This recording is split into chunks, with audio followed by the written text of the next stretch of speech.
আসসালামু আলাইকুম ওয়া রাহমাতুল্লাহি ওয়া বারাকাতুহু।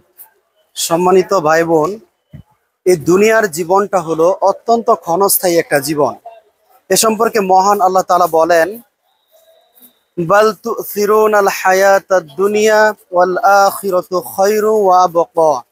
যে তোমরা তো দুনিয়ার জীবনকেই সবচেয়ে বেশি প্রাধান্য দাও, অথচ আখিরাতের জীবন হচ্ছে উৎকৃষ্ট এবং স্থায়ী। এই দুনিয়াটা আসলেই ক্ষণস্থায়ী, এটা আমরা হয়তো বুঝি না। ইবনে মাসউদ রাদিয়াল্লাহু আনহু থেকে বর্ণিত, তিনি বলেন রাসূলুল্লাহ সাল্লাল্লাহু আলাইহি ওয়াসাল্লাম বলেছেন, এই দুনিয়ার সাথে আমার কি সম্পর্ক?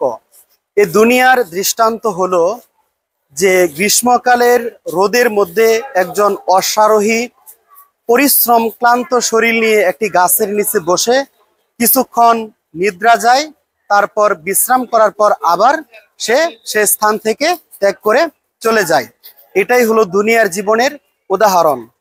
ইবনে উমর রাদিয়াল্লাহু তাআলা আনহু তিনি বলেন যে রাসূলুল্লাহ সাল্লাল্লাহু আলাইহি ওয়াসাল্লাম একদিন আমার কাঁধে হাত দিয়ে তিনি বললেন, হে ইবনে ওমর, তুমি এই দুনিয়াতে চলাফেরা করো মুসাফিরের ন্যায়, পথচারীর ন্যায়। তুমি মৃত্যুর জন্য প্রস্তুতি নাও। সন্ধ্যায় উপনীত হলে তুমি ভোরের অপেক্ষা করো না। এ কথা ইবনে উমর রাদিয়াল্লাহু তাআলা আনহু বলতেন। আর ভোরে যদি উপনীত হও তাহলে সন্ধ্যার অপেক্ষা করো না। তো দুনিয়ার জীবনটা আসলেই একটা ক্ষণস্থায়ী। এই যে আমি স্টেশনে আছি, দুনিয়ার জীবনটা একটা স্টেশনের মতো। যেমন আমি এক জায়গা থেকে এসেছি, এই স্টেশনে আমি কিছুক্ষণ সময় এখানে অবস্থান করব। ট্রেন আসা মাত্রই আমি এখান থেকে ট্রেনে চড়ে অন্যত্র চলে যাব। এই যে সামান্য সময়টুকু আমি এখানে অপেক্ষা করতেছি, বসে আছি, এটাই হচ্ছে দুনিয়ার উপমা। এই দুনিয়ার জীবনটা এর চেয়েও বেশি ক্ষণস্থায়ী। আল্লাহ তাআলা আমাদেরকে যে কোরআনুল কারীমে উপদেশ দিয়েছেন, রাসূলুল্লাহ সাল্লাল্লাহু আলাইহি ওয়াসাল্লাম অসংখ্য হাদিসের মধ্যে আমাদেরকে যেভাবে বুঝিয়েছেন, আসুন আমরা সেভাবেই বুঝি।